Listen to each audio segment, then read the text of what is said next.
Ser un comprendedor de Putin es una de las peores acusaciones que se le pueden hacer a alguien en la Europa germanoparlante.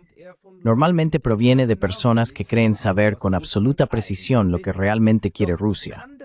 Pero ¿puede Occidente entender en absoluto de qué se trata para su contrincante? De eso queremos hablar hoy, y me acompaña por segunda vez la doctora Petra Erler, politóloga alemana y exsecretaria de Estado en la RDA. Junto con su marido, Günther Verheugen, publicó recientemente el libro Largo Camino hacia la Guerra.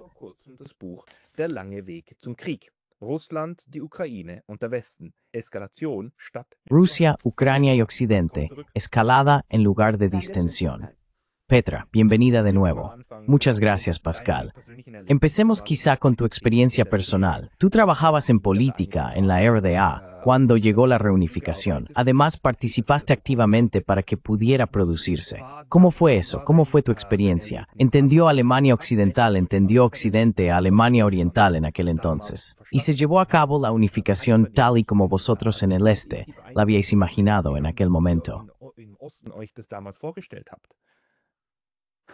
Das sind viele Fragen in einer, lieber Pascal. Son muchas preguntas en una sola, querido Pascal. En la RDA tuvimos elecciones el 18 de marzo de 1990 y la cuestión era únicamente de qué manera queríamos pertenecer a la República Federal. ¿Nos unimos en pie de igualdad según el artículo 146 de la Ley Fundamental o se trata de una adhesión según el artículo 23? Una mayoría de los ciudadanos y ciudadanas de la RDA dijo claramente queremos el camino de la adhesión. Eso significaba que después de las pruebas de un gobierno democrático Der letzten und einzigen demokratischen DDR-Regierung sehr begrenzt waren, denn ein Beitritt nach Artikel 23 bedeutet, Porque una adhesión según el artículo 23 significa someterse en muchos aspectos a las normas que la antigua República Federal de Alemania se había dado a sí misma.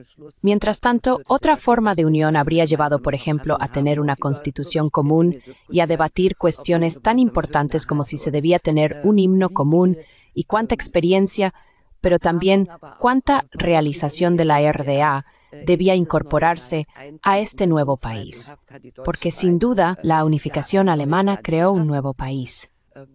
En aquel entonces yo era responsable de la integración en las comunidades europeas y en mi ámbito ya regía a partir del 31 de marzo de 1990 la consigna «Lo haremos completamente solos».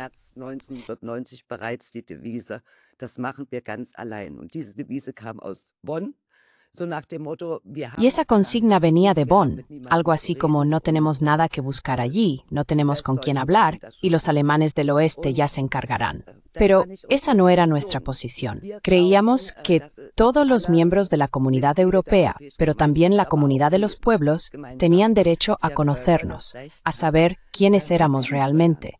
Porque el conflicto este-oeste había provocado que no hubiera gran interés del oeste por el este, pero sí un gran interés del este por el oeste. Y, en consecuencia, en aquel entonces la presidencia estatal. Demzufolge sind wir damals zur irischen Präsidentschaft gefahren. Ich habe den Außenminister Merkel begleitet.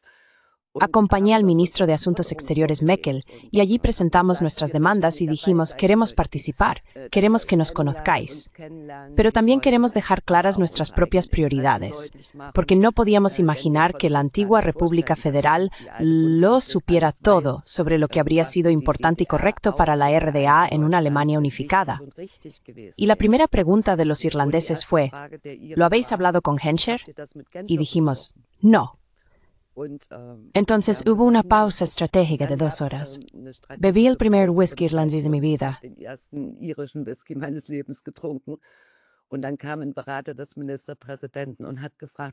Y entonces vino un asesor del primer ministro y preguntó, Petra, bueno, ¿qué es lo que queréis realmente?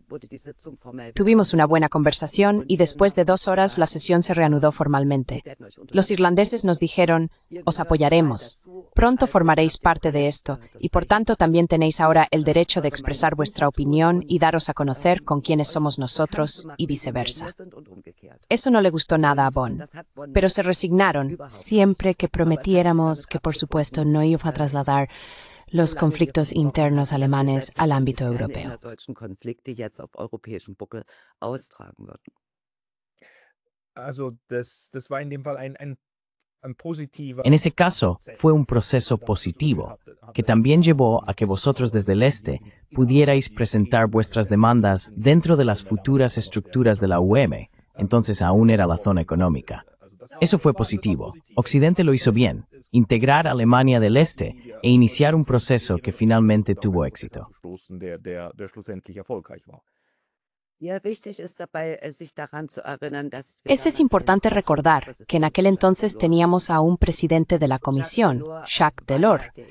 Jacques Delors fue el primero que comprendió que los acontecimientos tras la caída del muro serían muy imprevisibles. Dijo ante el Parlamento Europeo que nosotros, en este caso Alemania del Este, teníamos el derecho de decidir por nosotros mismos cómo queríamos formar parte. Sobre la base de la antigua cláusula que formaba parte de los tratados fundacionales de la Comunidad Económica Europea, la República Federal de Alemania siempre había considerado a la RDA como parte de su espacio económico.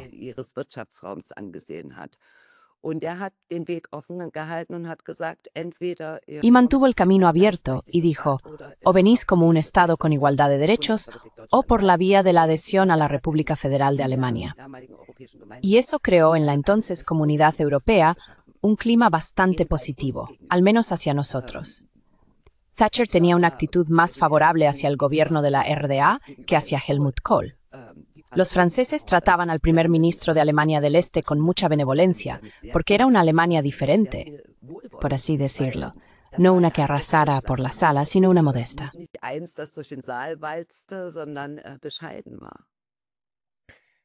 Und wie ging das dann weiter? Also, ¿Y cómo siguió eso después? También en cuanto a la comprensión. Lo recuerdo bien, nací en el 85, así que soy demasiado joven para recordar realmente la unificación de los estados. Pero aún recuerdo de mi infancia que veía mucha televisión alemana, y a menudo se hablaba de cómo les iba a los alemanes del este y de lo que ocurría en el este. Las tensiones entre los Besser-Wessis y los Jammerossis eran temas presentes en la televisión de habla alemana. ¿Cómo se produjo entonces ese proceso de unificación, que también tiene mucho que ver con entenderse mutuamente? Y como ya has explicado, en la RDA la añoranza por Occidente era enorme, supongo, mientras que en sentido contrario quizá no era necesariamente así. Umgekehrt vielleicht nicht unbedingt. Bueno, sería un malentendido pensar de entrada que todo el proceso fue únicamente positivo. Lo que quería decir es que recibimos apoyo de muchos estados europeos, que teníamos el derecho de presentarnos en la Comunidad Europea, de hablar con Delors, de hablar con jefes de Estado y de Gobierno. No he dicho que eso le hubiera gustado especialmente a la República Federal de Alemania, porque naturalmente no nos limitamos a decir aquí estamos, sino que también expusimos los problemas que veíamos en este proceso. Y se trataba de que todos los Estados miembros de la Comunidad Europea debían dar su aprobación para que, mediante una decisión del Consejo, pudiéramos participar en esa unificación en caso de la reunificación alemana.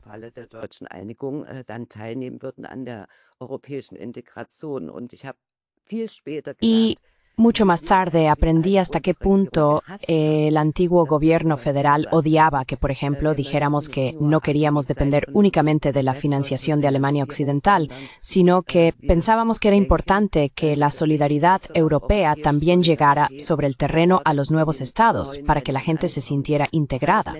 Eso iba completamente en contra del concepto de Helmut Kohl, por ejemplo. Y fue muy positivo que en aquel entonces encontráramos apoyo para ello en la Comisión Europea. El primero que se pronunció en ese sentido fue el liberal Bangemann. Pero fue una lucha dura y cada una de las presentaciones de nuestras demandas fue una lucha muy difícil que tuvo que librarse más bien en la sombra que de forma pública. Y de eso se puede ver que teníamos cierta confianza en nosotros mismos.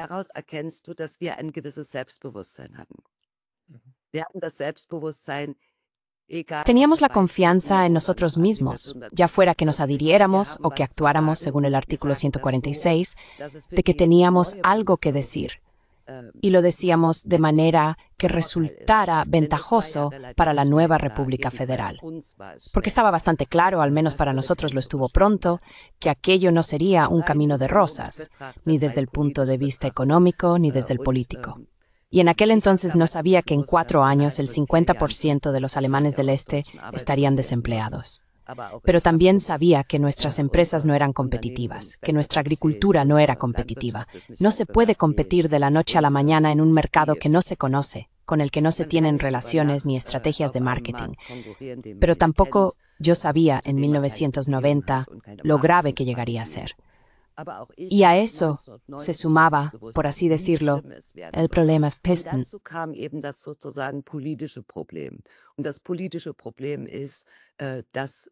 Y el problema político es que ya existía una doble actitud. Por un lado, casi nadie en Alemania Occidental estaba preparado para que solo se produjera la unificación alemana. Y también tenían opiniones claras, opiniones influenciadas por la Guerra Fría. Eso significaba, no saben hacer nada, la economía no funciona, nada funciona, y en Alemania Oriental había una expectativa exagerada que se manifestaba así: los alemanes del oeste lo hacen todo mejor, y ahora tenemos que aprenderlo todo de nuevo. Este baile entre una arrogancia y una debilidad autoimpuesta tuvo, por supuesto, efectos catastróficos, porque tarde o temprano quedó claro que los alemanes del este no eran tan tontos como se suponía. Dass die Ostdeutschen nicht so blöd sind, wie sie annahmen. Und dass die Westdeutschen also eigentlich kaum was davon Y que los alemanes del oeste, en realidad, apenas entendían lo que realmente ocurría en Alemania del Este, o cómo era la vida en la RDA. Y eso llevó, hacia 1994, a la situación que tú describes. Fui invitado por los estadounidenses y ellos también preguntaron: ¿qué pasa con vosotros? Todos os quejáis. El oeste no está satisfecho, el este no está satisfecho. ¿A qué se debe? Organizaron una velada y le hicieron la primera pregunta a un diputado del Bundestag de Hesse: ¿qué puede aprender el oeste del este? Respuesta: nada. Entonces dije, y ese es el problema. Y la velada terminó, porque quedó claro dónde residía de la unificación alemana, en la suposición de que uno lo sabe todo. Por un lado, una mentalidad de vencedores, y por el otro, personas que se liberaban cada vez más, que el oeste sabía mejor cómo hervir el agua.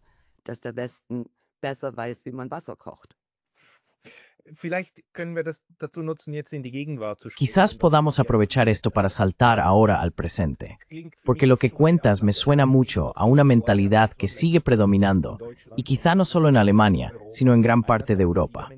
Por un lado, una mentalidad de vencedores. Por otro, esa conciencia de siempre supimos hacerlo mejor, y los rusos y todos los que los apoyan o no los combaten no entienden de qué va todo esto. ¿Ves también una persistencia de esa conciencia? En inglés solemos usar con frecuencia Fukuyama y el fin de la historia, esa mentalidad de ganamos la Guerra Fría. ¿Tú también lo ves así? ¿O crees que hay otros elementos que impiden comprender al este?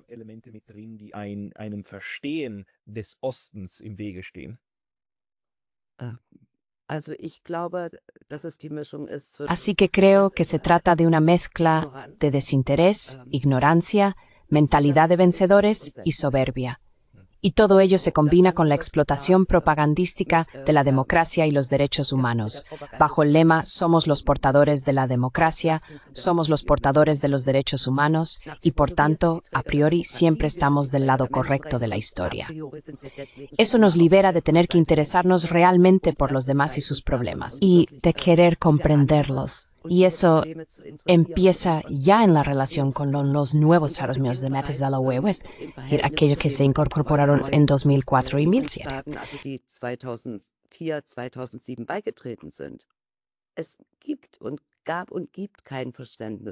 No ha habido ni hay comprensión alguna de lo que realmente significa una transformación del sistema, del difícil camino que las personas deben recorrer cuando deciden conscientemente construir una democracia y transformar sus países, que antes formaban parte del CAME o de la antigua Unión Soviética. En absoluto.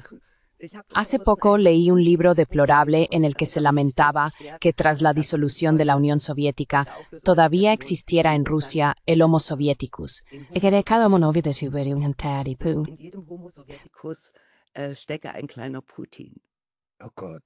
Oh Dios, ¿eso está ahí escrito? ¿Quién lo ha escrito? Ich mache jetzt keine Werbung für dieses Buch. Und No estoy haciendo publicidad de este libro. Y pensé, ¿acaso no entienden que solo se puede cambiar una sociedad con las personas que se tienen? Y que la disposición de las personas que han crecido en otro sistema a cambiar es un regalo que las sociedades se hacen a sí mismas, una fuerza que existe dentro de las propias sociedades. ¿Lo entiendes? No soy seguidora de Che Guevara. Che Guevara se lanzó pensando que podía exportar la revolución. Y al contrario, siempre tengo la impresión de que Occidente cree que Che Guevara funciona, que puede exportarlo todo. Pero en realidad necesitamos en las propias sociedades la conciencia de lo que reconocen como el camino correcto para ellas. was sie als richtigen Weg für sich anerkennen. Und wenn man dann sieht, wie in den 90er Jahren etwa. Y cuando uno ve cómo en los años 90, por ejemplo, también la Comisión Europea, pero también los estadounidenses, trataron con la desintegración de la Unión Soviética, se decía con gran audacia, Ucrania solo tiene que liberarse del yugo ruso y entonces todo irá bien. No entendieron en absoluto que un organismo estatal como la Unión Soviética, construido sobre una economía planificada con monopolios, donde una o dos empresas combinadas abastecían a todo el país, no podía desmantelarse tan fácilmente, y que Ucrania estaba unida a la Unión Soviética por muchas arterias vitales, económicas, humanas, de infraestructura y de transporte. Y quien se fija tales objetivos en realidad no comprende los problemas de los pueblos. Hat in Wahrheit kein Verständnis für die Probleme der Völker. Deine Kamera ist ganz wenig nach oben gerutscht. Kannst du sie wieder ein bisschen? Tu cámara se ha movido un poco hacia arriba. ¿Puedes bajarla un poco otra vez? Gracias. ¿Qué piensas tú? Hubo aquel momento en 2001, cuando Vladimir Putin estuvo en el Bundestag alemán y recibió una ovación de pie. Es decir, la gente se levantó, aplaudió, y en realidad eran tiempos muy esperanzadores. También fue la época en la que, diría yo, lo peor de los años 90 para Rusia llegaba a su fin. Ese periodo terrible de 1994 a 1999, en el que incluso la esperanza de vida en Rusia había disminuido. Hay que tenerlo presente. Y luego hubo un momento en el que las relaciones germano-rusas estaban realmente en su punto más alto, como nunca antes ni después. No había entonces comprensión. No existía en ese momento por parte de Occidente una comprensión del sufrimiento de Rusia y de la necesidad de integrarla. ¿O cómo fue eso?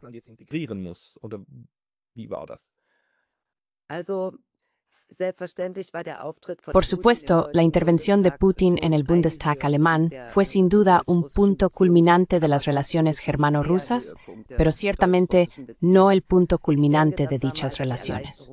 Creo que en aquel momento predominaba el alivio de que los comunistas no hubieran ganado, sino que el candidato elegido por Yeltsin y también por los oligarcas hubiera ganado las elecciones.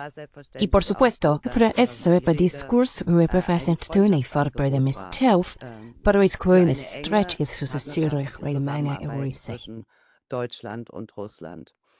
Aber was ich in dieser Zeit kritisiere. Pero lo que critico de aquella época es que dejamos pasar la oportunidad de recordar cuánto sufrimiento llevamos a los pueblos de la Unión Soviética, porque Putin no viene de cualquier ciudad, su familia es de Leningrado, y también fue víctima del fascismo hitleriano alemán, y en aquel entonces eso no tuvo ningún papel en ninguna entrevista, en ningún discurso, de ninguna manera.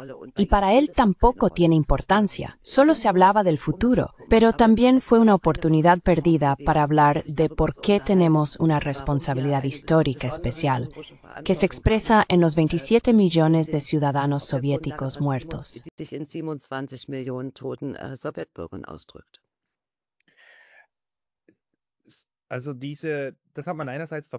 Así que por un lado, se perdió la oportunidad y también la comprensión de que aquí hay alguien que tiene experiencia de primera mano sobre lo terrible que fue esa guerra y que además tiene vínculos familiares con ella. Cada vez que hablo con colegas rusos, me dicen que no hay nadie en Rusia que no haya sido afectado de alguna manera por esa guerra. Todas las familias están marcadas. 27 millones de muertos. Es decir, todo el mundo tiene un abuelo, un tío abuelo o alguien de quien se sabe que murió en la guerra.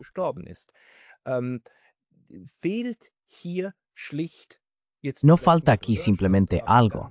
Tal vez ahora, no solo en Alemania, sino en toda Europa, en Europa occidental, tal como es hoy, una comprensión de lo brutales que siguen siendo esos recuerdos y de lo que provocan, también en relación con la necesidad de seguridad. Porque en Occidente, especialmente en Alemania, pero también en Suiza, se dice a menudo no, Rusia solo finge necesitar seguridad. Es el país más seguro del mundo, así que miente. Putin mince cuando dice que Rusia tiene una necesidad de seguridad. De lo contrario, no socavaría necesidad de seguridad ucranianos. Sonst würde er nicht das Sicherheitsbedürfnis der Ukrainer untergraben. Also ich glaube, wir haben es mit Geschichtsrevisionismus zu tun. Bueno, creo que estamos ante un revisionismo histórico que comenzó ya en 1945. La imagen de la Segunda Guerra Mundial está a menudo moldeada por las películas de Hollywood, en las que, por supuesto, los estadounidenses ganan sin cesar. En Francia, en 1945, todavía predominaba la idea de que el Ejército Rojo, o mejor dicho, la Unión Soviética, no solo había soportado el peso principal de la guerra, sino que también había hecho la contribución decisiva a la victoria sobre el hitlerismo. Eso ha sido completamente borrado de la memoria de muchas personas. Hay un científico canadiense que ha investigado con gran detalle la época de Stalin, tanto los años 30, los grandes asesinatos, como el papel de Stalin en la Segunda Guerra Mundial y antes de ella.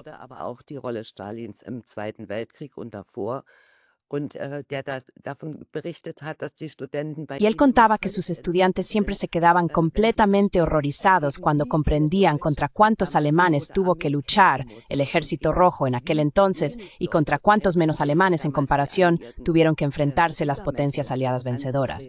Eso nos resulta totalmente ajeno. Y al mismo tiempo, no hay que olvidar que los rusos, incluso los rusos comunes, durante mucho tiempo fueron muy favorables a los alemanes, a pesar de los acontecimientos de la Segunda Guerra Mundial. Yo formé parte de una iniciativa contra el olvido creada por de Maizière, en la que, mucho antes de que eso fuera aceptado en Alemania, enviábamos dinero a los trabajadores forzados como una especie de compensación moral. Sozusagen als moralischen Ausgleich. Es handelte sich damals erst 300 D-Mark, dann 300 En aquel entonces se trataba primero de 300 marcos, luego de 300 euros. Eso no es nada en comparación con el sufrimiento de los supervivientes. Y la forma en que estos supervivientes o sus familias reaccionaron fue, por lo general, diciendo que lo reconocían, que no lo habíamos olvidado, y que eso era una base para que debiéramos tener amistad. Tanto más grave resulta que, debido a este revisionismo histórico, hoy en Rusia los alemanes ya no sean vistos de forma positiva y que, a la vista de las declaraciones políticas que provienen de la República Federal de Alemania, en realidad ya no resulte sorprendente. Und dieses, wenn wir wieder weiter in dieses Verständnis. Y esto, si seguimos profundizando en esta comprensión, esto, ¿de dónde crees tú que viene, aparte del revisionismo histórico y de la mentalidad de vencedores, el hecho de que Europa, en general, actúe en este momento como si no existieran necesidades legítimas de Rusia? Porque la acusación de ser un comprendedor de Putin es en realidad la acusación de tomar en serio lo que dicen los rusos, y a partir de ahí, querer pensar hacia adelante y también negociar. Mientras que la otra parte dice, no, no se debe ni creerles ni escucharlos. Hay que poner fin a la guerra de Ucrania de la manera que nosotros queremos, lo que significa devolver todos los territorios y llevar a Putin ante un tribunal por crímenes de guerra. Esa sería la forma correcta de poner a esa entidad llamada Rusia en su sitio. Nun, Pascal, Bueno, Pascal, aquí estamos tratando con dos realidades alternativas.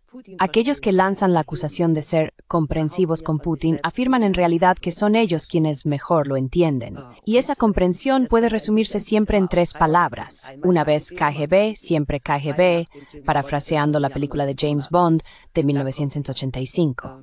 De ahí proviene todo. Mientras tanto, los otros ven los intereses legítimos de seguridad del lado ruso y defienden una política de diálogo y entendimiento. Por supuesto, observan lo que realmente ha ocurrido a lo largo de los años.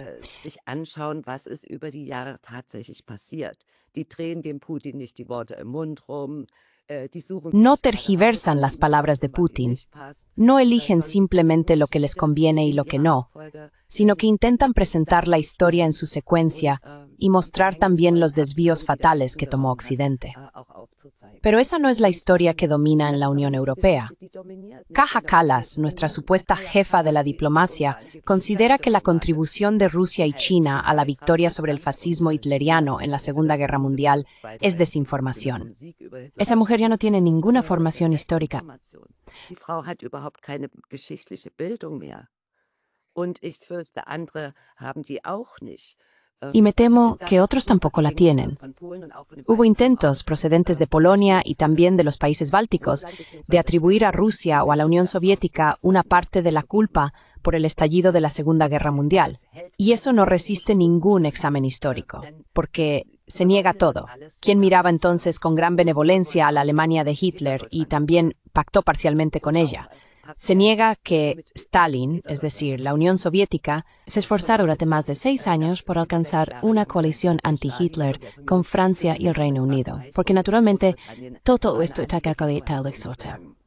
Weil das natürlich alles ideologisch aufgeladen ist. In unserem Land, als Hitler die Macht ergriff. En nuestro país, cuando Hitler tomó el poder, al principio solo los comunistas y algunos católicos dijeron, Hitler, eso es la guerra.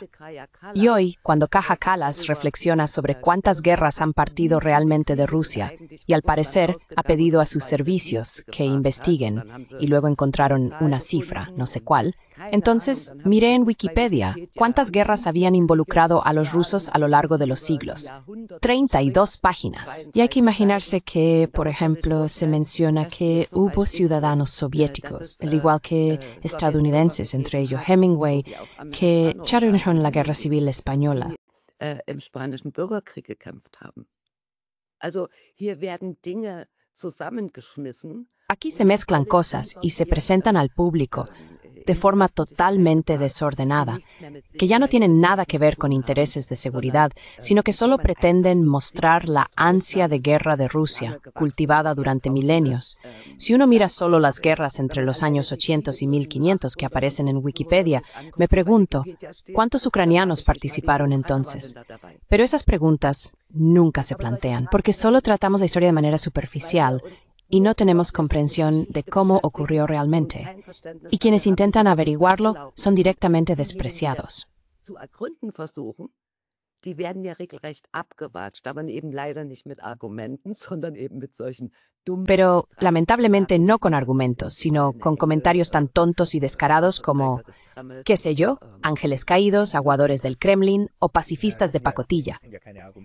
Sí, eso no son argumentos, eso no es nada. No son argumentos, porque con argumentos no consiguen nada. Solo se salen con estereotipos. La desgracia es que esos estereotipos, naturalmente, se arraigan en la mente de la gente, junto con el miedo. Y todos sabemos que el miedo paraliza, el miedo y el pensamiento. Y la segunda vía por la que hoy se niega la realidad, se niega políticamente, es la siembra del miedo. Ya hay mucha gente que cree que mañana el ruso estará ante Berlín o ante la puerta de su casa. Vor Berlin oder vor der eigenen Haustür. Ja, also es ist die Angst ist Sí, bueno, el miedo es una cosa. La otra es lo que mencionaste, las visiones del mundo, que en este momento difieren tanto entre sí, derivadas de cómo se entiende el mundo, de cómo se ha formado eso que ahora percibimos como realidad. Lo fascinante ahora mismo es que desde estos dos mundos distintos y por razones diferentes, ambos dicen, sí, Minsk, eso nunca fue algo serio. Los rusos dicen que los europeos nunca lo tomaron en serio. Ya lo sabemos por Hollande, Merkel y demás. Ellos mismos lo han dicho. Y los europeos dicen ahora que Putin nunca lo tomó en serio, que solo quería ganar tiempo para reforzar su ejército, y luego lo echó todo por tierra.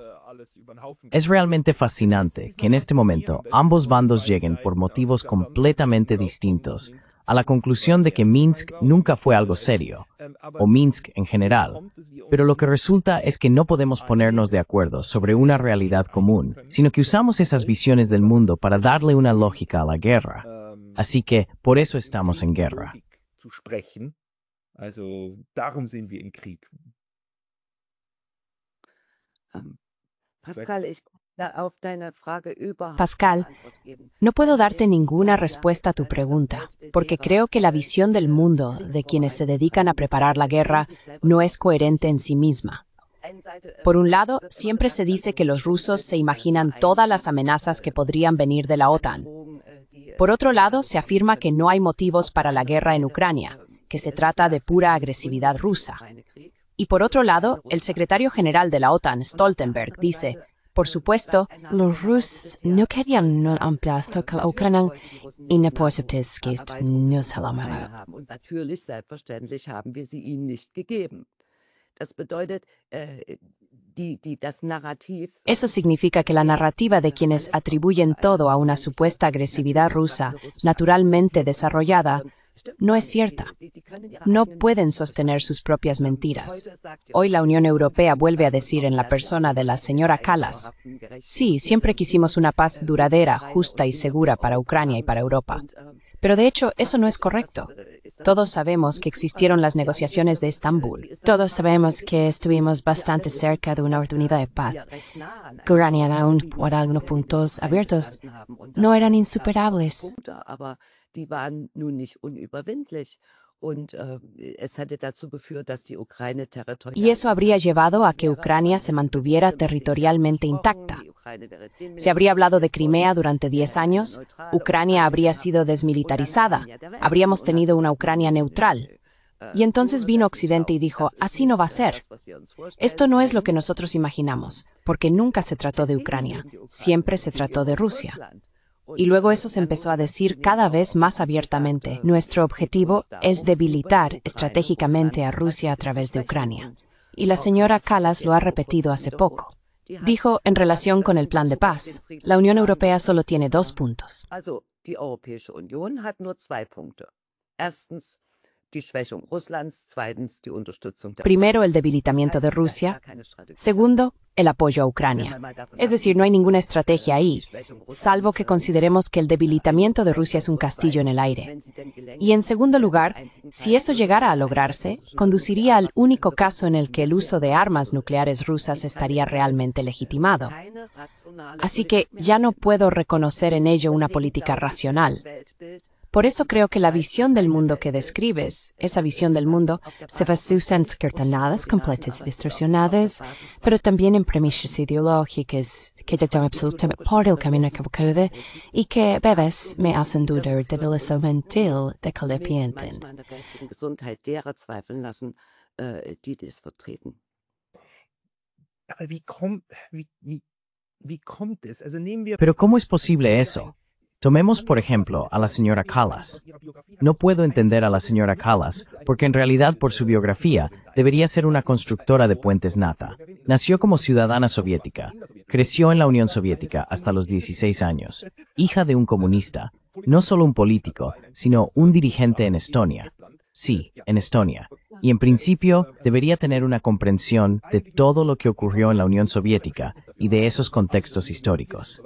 Debería ser capaz de tender puentes entre esas distintas visiones. Pero es la principal instigadora. Se presenta a sí misma como una víctima de la Unión Soviética, que nunca comió dulces bajo ese régimen injusto que su propio padre ayudó a dirigir. No puedo explicarlo. Ich kann mir es nicht erklären. Kannst du sie dir erklären? ¿Puedes explicarlo? Incluso si la señora Kallas hubiera sido una víctima del régimen injusto, incluso en esas circunstancias, sería en realidad una política sensata decirse a sí mismo: Estonia y Rusia, como sucesora de la Unión Soviética, comparten una historia complicada. Y las complicaciones no se encuentran solo del lado de Rusia, sino que también hay partes silenciadas de la historia estonia. Y en segundo lugar, soy un país pequeño y Rusia un país infinitamente más grande. Entonces, ¿qué podría ser más lógico que intentar la amistad y crear vínculos entre las personas?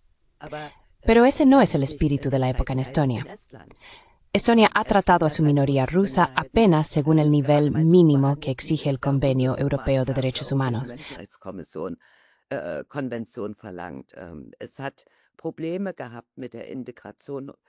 Ha tenido problemas con la integración de los rusos étnicos, algo que en parte se puede entender, pero eso no significa que deba aprobarse. Creo que ella creció políticamente en Estonia porque adoptó una política fuertemente antirrusa, por un lado, y por otro, ignoró por completo que el país vivía de la electricidad rusa hasta 2024. Ni siquiera estaba conectado a la red energética europea, y la parte rusa suministraba electricidad de forma fiable. No importa que Putin ganara dinero, porque Estonia no tenía otra opción. Tal vez Rusia sí la tuviera, pero no actuó de esa manera. Sich nicht so verhalten.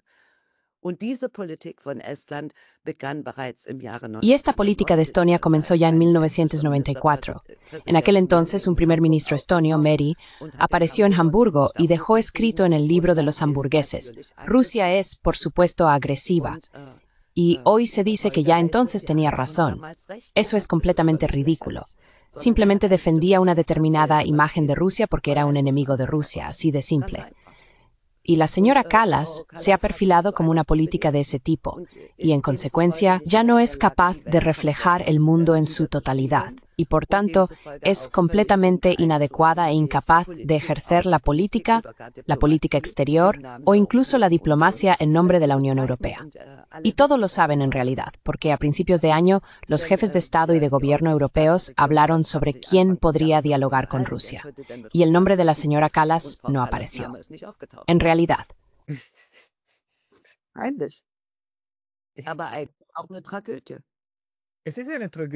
Pero en realidad también es una tragedia. Es una tragedia. Es simplemente tan difícil de explicar que estemos en Europa en esta situación, cuando en realidad tendríamos todo el capital mental necesario para construir comprensión y entendimiento.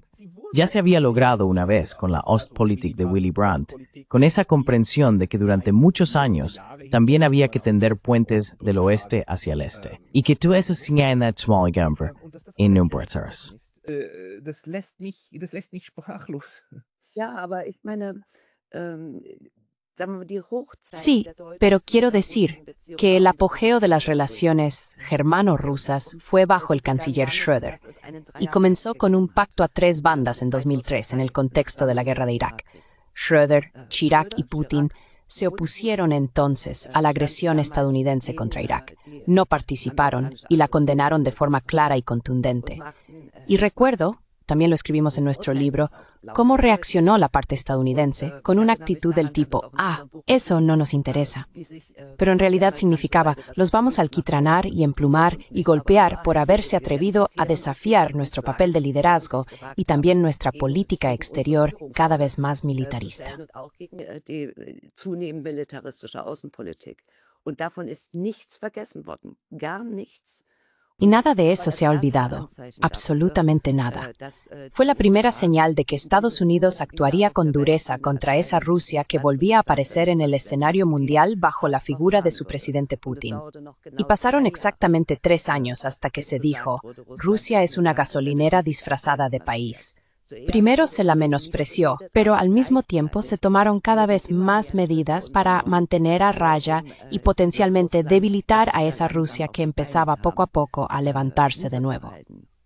En mi opinión, ese periodo comenzó en 2007 o 2008.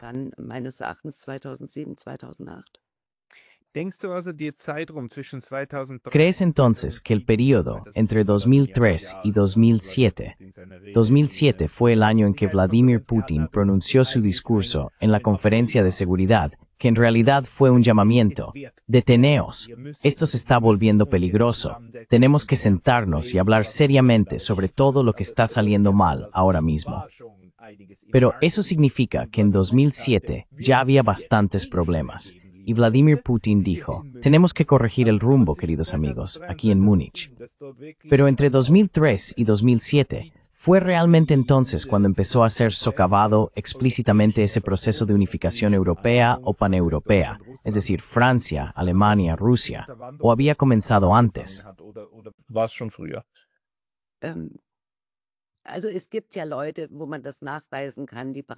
Bueno, hay personas de las que se puede demostrar que ya en 1991 o 1992 suspiraban en Estados Unidos diciendo que en el proceso de disolución de la Unión Soviética también se podría y se debería haber acabado con Rusia. Yo realmente no soy un especialista en la guerra de Chechenia ni en la independencia chechena, pero hay algunos indicios de que el apoyo al movimiento terrorista y separatista en Chechenia, al menos después de 1999, no se produjo del todo sin la ayuda del MI6 y la CIA. Litvinenko, que fue asesinado en 2006, se convirtió al Islam en su lecho de muerte, y un periódico checheno escribió entonces: ahora no solo es nuestro hermano de armas, sino también nuestro hermano en la fe.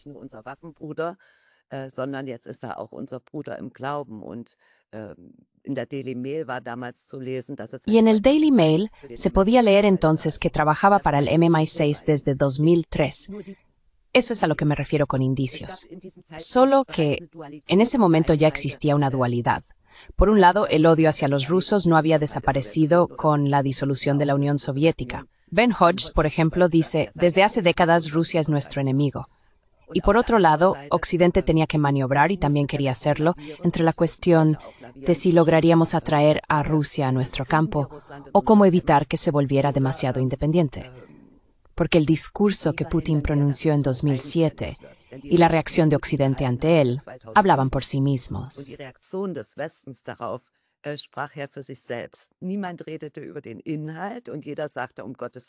Nadie hablaba del contenido, y todos decían: por el amor de Dios, ese es un hombre desagradecido y descarado que acaba de declarar de nuevo la Guerra Fría.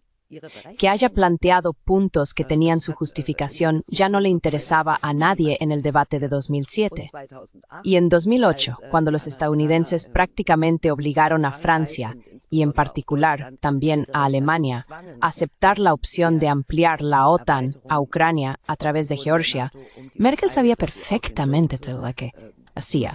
Primero, públicamente en Alemania: bueno, esta no es una buena idea. En primer lugar, no hay mayoría a favor de ello en la población ucraniana.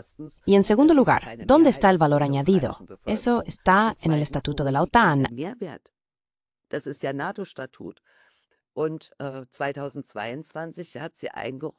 Y en 2022, a que en aquel momento sabía que eso era una especie de declaración de guerra para Putin. Y en eso se puede ver que se tomaron decisiones con pleno conocimiento de causa, sabiendo que violaban intereses fundamentales de Rusia. Y gracias a Julian Assange conocemos ese telegrama. No significa no. Esa es pues la cuestión de la adhesión de Ucrania a la OTAN.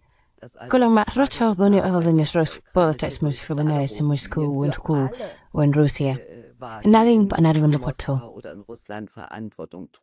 Es hat aber niemand interessiert, und der Mensch, der das am besten für mich zum Ausdruck gebracht Y la persona que mejor expresó esto para mí fue una vez más William Burns, quien escribió sobre sus experiencias relacionadas con Rusia.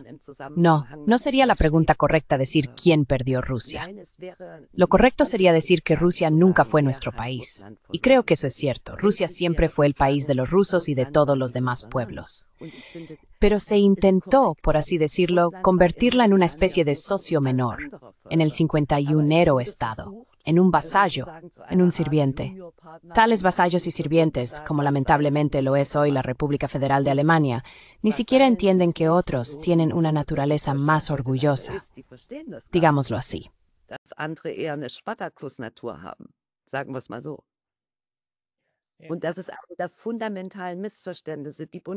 Y ese es también el malentendido fundamental.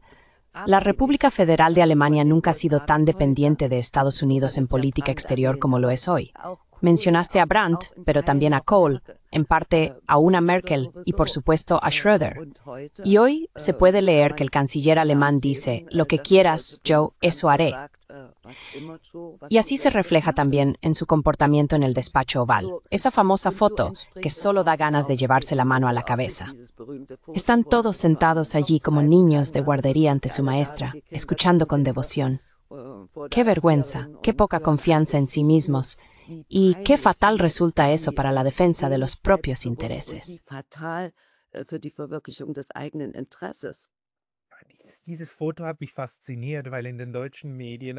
Esta foto me fascinó porque en los medios alemanes e incluso en los suizos se mostró con orgullo. Estamos sentados en la mesa del jefe, estamos en el despacho oval, estamos presentes. Europa está ahí, Europa asume responsabilidad y está en Washington. En realidad, eso solo se interpretó en nuestros círculos como una ofensa nacional, tal como fue concebida por Estados Unidos, claramente. Una disposición así de los jefes de Estado es intencionada, es una puesta en escena psicológica en la que se muestra a la gente. Hay que felicitar también a Washington por haberlo hecho así, por haberse presentado de esa manera. Pero en Europa eso no se percibió en absoluto, no se entendió. Naja, ich meine, das ist das Problem mit der Hofberichterstattung. Bueno, quiero decir, ese es el problema con la cobertura cortesana. Cuando un canciller alemán dice que fue una muy buena conversación en Washington, aunque cualquiera que haya visto la parte abierta a la prensa pudo oír que el comentario de Trump hacia él fue, creo que tiene un buen tono de piel. Sí. Y a la señora Ursula von der Leyen la felicitaron. Felicidades por el maravilloso resultado de las negociaciones comerciales, en las que claramente se impusieron los estadounidenses. Así que estaba claro, Trump tenía una grosería preparada para cada uno. Y la otra foto, esa vino del canal de Instagram de la Casa Blanca. La prensa europea ni siquiera la tenía.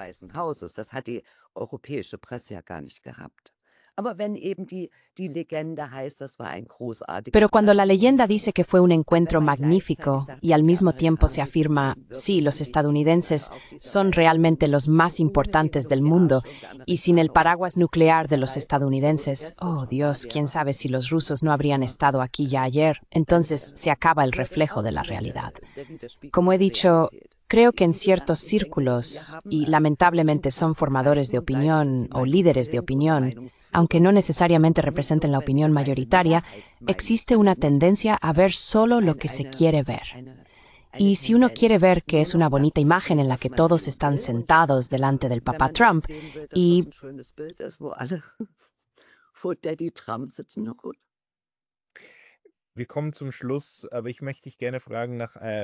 Estamos llegando al final, pero me gustaría preguntarte, solo hipotéticamente, si hubiera un elemento que pudieras cambiar ahora mismo en Europa para fomentar esta comprensión o la capacidad de comprender, ¿qué elemento cambiarías?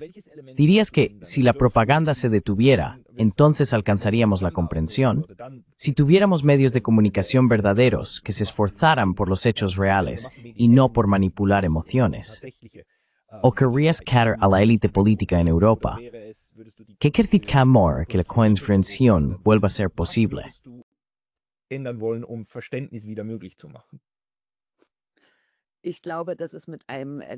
Creo que no basta con un solo elemento, pero sobre todo propondría, primero escuchar y dejar de pensar que todos los demás son enemigos y que solo mienten cuando abren la boca, y dejar de pensar que todos los demás son peores que nosotros, porque el miedo a Rusia y el miedo a China nos dicen mucho sobre quiénes somos nosotros mismos. La lucha contra este nuevo mundo, impulsada por las élites políticas y también por las élites mediáticas, siempre contiene el elemento, Dios mío, si ellos llegan al poder, todo será aún peor.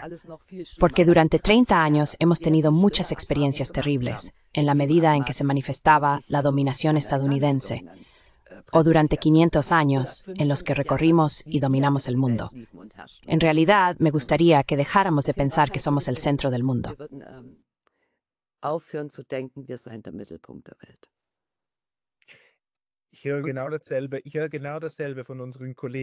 Oigo exactamente lo mismo de nuestros colegas del sur global. Todos dicen, Stephenés, debes de considerarte el centro del mundo. Escucha y debes ignorar. Aprender a escuchar y a ser humildes. Bien, eso significa para nosotros en las universidades. Vamos allí y enseñamos humildad. A ver cómo lo hacemos. Pascal, fuera de la grabación puedes volver a cortar eso. Tú tuviste la conversación con el hombre de Singapur. Sí, todavía no sé su nombre. Qué vergüenza. Cuando dijo que la ASEAN es en realidad la región más diversa del mundo cultural y civilizatoriamente, pensé, Petra Erler, eres un poco eurocéntrica. Siempre has pensado que, por ejemplo, es solo un modelo para la paz, pero no es tan diversa, y odiamos la diversidad.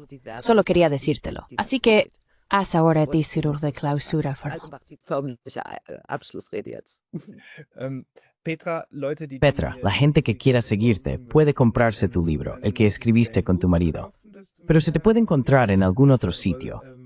¿Dónde más deberíamos buscarte? Bueno, se me puede encontrar en Substack. Tengo allí un blog, Soy la Guardiana del Faro. Allí me expreso con regularidad. Voy a enlazar tu Substack en la descripción del vídeo. Doctora Petra Erdler, muchas gracias por tu tiempo hoy. Muchas gracias, Pascal, por haberme permitido participar de nuevo.